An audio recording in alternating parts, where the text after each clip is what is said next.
aluminum and steel. And somebody said it before, and I will tell you, you almost don't have much of a country. ABC News political analyst Stephen Roberts joins us. Stephen Roberts, is the Republican Party now the party of tariffs and no longer the party of free trade?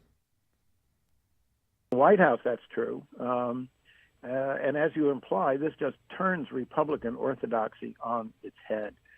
And traditional bastions of Republican conservative thinking are appalled. The Wall Street Journal said this is the biggest policy blunder of the Trump administration.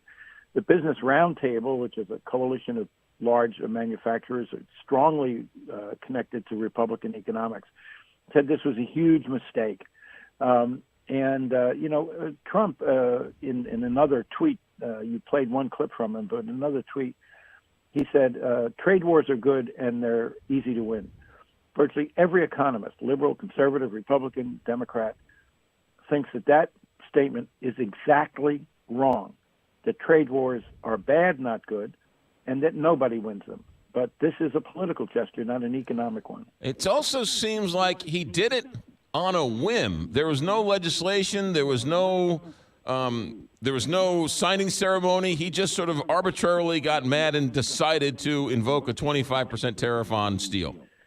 Well, yes, I think the timing was that way, but I think the underlying policy is something he's long believed. He talked about it on the campaign trail. I don't think this was a surprise to anybody. The timing was a bit odd, but that reflects the chaos within the White House. He's lost some key figures who have helped control the paper flow, have tried to normalize the White House decision-making process. With the departure of a lot of these people, the place, by all accounts, has descended into chaos. In fact, one of the president's key economic advisors, Gary Cohn, by all reports, has threatened to resign as a result of this decision because he thinks it's such an insane one from an economic point of view. So this is just more evidence of the chaos inside the White House. So what do Republicans do? Do they placate him? Do they bow down to him? Do they melt courtesy of his Jedi mind tricks? What does the party do now? Well, it's a very good question, one that we've asked many times before in the first year and 2 months of this presidency. Fact is, if you're a Republican leader on Capitol Hill, no matter how much you might doubt these policies, no matter how much you might doubt the president's judgment and character, in the end, he's your president. In the end, all Republicans have a vested interest in his success. All Republicans want to be able to go to the voters in the fall and say, we've accomplished all of these things. And that self-interest, that political self-interest, overrides virtually every other consideration.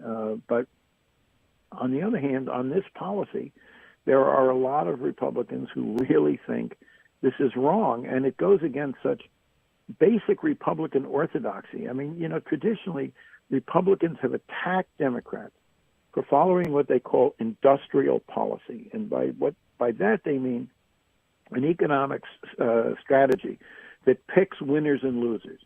That's been anathema to Republicans. They hate it when Democrats do that.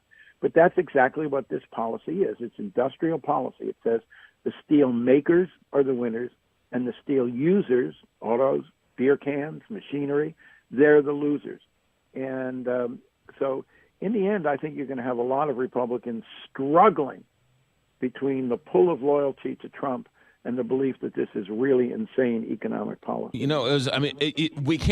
have to acknowledge that it's a bizarre week when a Republican president says, let's take the guns and then we'll do the process, and then in the same week impose 25% tariffs on steel.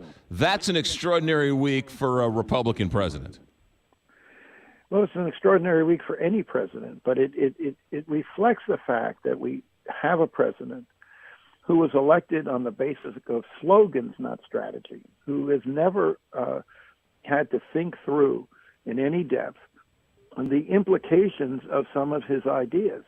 And so it's easy to say, I want a trade war and I'm going to win a trade war because I'm a winner. It takes much more experience and much more understanding to say, wait, what are the ramifications of that? What happens down the line? what happens when our trading partners, the single biggest supplier of steel to the United States is not China, it's Canada. The second biggest supplier of steel is Germany. These are countries that you need not only for economic partnerships, but for military and diplomatic partnerships. But in order to understand these interconnections, in order to understand the second and third and fourth level of ramifications, you have to have experience in these matters, and you have to have some interest in understanding them. But the president has neither. He has no experience, and by all accounts, no interest in learning. That's why you have such short-sighted decisions, which appall so many Republicans. That's why you see a Republican, he's the one pulling his hair out currently. Stephen Roberts, ABC News political analyst. Have a good week. Thanks for checking in. Okay, my friend.